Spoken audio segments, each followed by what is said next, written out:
কিছুটা হলেও তুমি দোষী, এর আসল ইংরেজিটা কি? এখানে বোর্ডে 3টা ইংরেজি দেওয়া আছে। To some extent you are guilty, to some extent you are to blame, to some extent you are responsible. এখানে 3টা বাক্যই সঠিক। এই 3টা বাক্য 3টি ক্ষেত্রে সঠিক। চলুন ক্ষেত্র 3টি জেনে নেওয়া যাক। তো প্রথম বাক্যটি হচ্ছে to some extent you are guilty.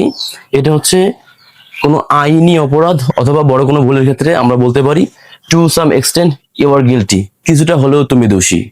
আর পরবর্তী বাক্যটা to some extent you are to blame. এটা কোনো ঝগড়ার ক্ষেত্রে বা সাধারণ ভুল বোঝালে, কোনো ঝগড়ার ক্ষেত্রে অথবা সাধারণ ভুল বোঝালে আমরা বলতে পারি to some extent you are to blame. এখানে তৃতীয় বাক্যটি হলো to some extent you are responsible. যখন কোনো দায় বা দায়িত্ব বোঝাবে, দায় দায়িত্ব বোঝালে আমরা বলতে পারি to some extent you are responsible, to some extent you are responsible. তাহলে এখানে 3টি বাক্যই সঠিক, জাস্ট এক এক ক্ষেত্রে এক একটা আমরা ব্যবহার করব। একটা বোনাস, টু সাম এক্সটেন্ট এই ফ্রেজটা ব্যবহার করে আমরা অনেক অনেক বাক্য তৈরি করতে পারি। যেমন কিছুটা হলেও আমি বুঝি, to some extent I understand.